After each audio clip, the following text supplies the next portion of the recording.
Hi, my name is David P. Shapiro. I'm the owner and managing partner of the law office of David P. Shapiro, located in San Diego, California, where my firm helps good people regain control of their future when charged with a crime.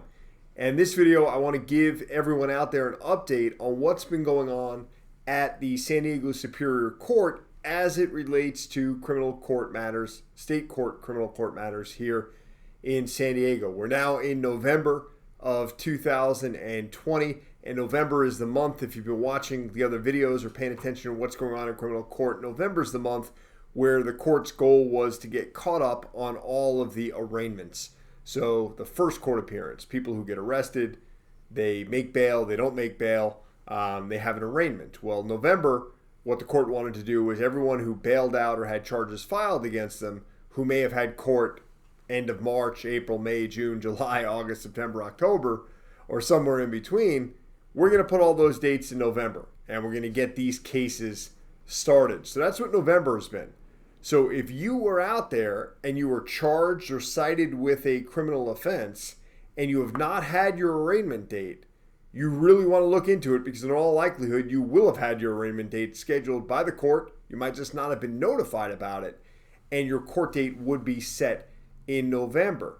And if you have already retained a San Diego criminal defense law firm to represent you, and you're not hearing from that firm about when your arraignment is, assuming that arraignment date was not already set for December or January, February, or March, you better be on the phone with that firm and say, hey, what's going on? How come I don't have court in November if I was supposed to have court in from March through October? Okay, because what you don't want is you don't want that first court date to come and go without you being present, without your attorney being present, whether in person or most likely, most instances, via Microsoft Teams online. That's a bad look for the attorney representing you, but more importantly, it's a bad look for you. It may not, be the end-all be-all with your case. It may not even lead to a warrant for your arrest, at least at that first November appearance, but it's just a bad look, and it's not something you want to have represented about you, that you're not there when you have a court date.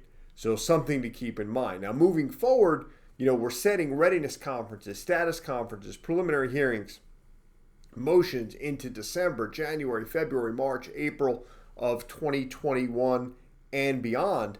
I wish I could tell you whether or not we're going to do these hearings in person or not.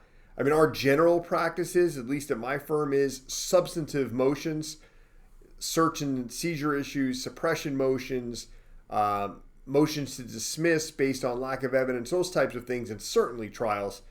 Definitely something that, as long as our client's out of custody, we are going to be as patient as possible, because we prefer to do those when things get back to some semblance of how they were before, at least as it relates to having live in-person court hearings. But for the rest, we're going to be on Microsoft Teams, and we're on top of it here at my firm. 3 attorneys, myself, Stefano Malea, Ali Keegan, all have been doing a ton of Microsoft Teams video appearances, and we are on top of it. And like I said, if you have any questions about your case or not getting your questions answered by your current attorney, you could always feel free to reach out to my firm. We'll see what we can do to help you out, point you in the right direction, whether that's with our firm or whether with another firm or the public defender's office here in San Diego. Again, we can be reached 619-295-3555, and I'm David Shapiro of the law office of David P. Shapiro, located in San Diego, California.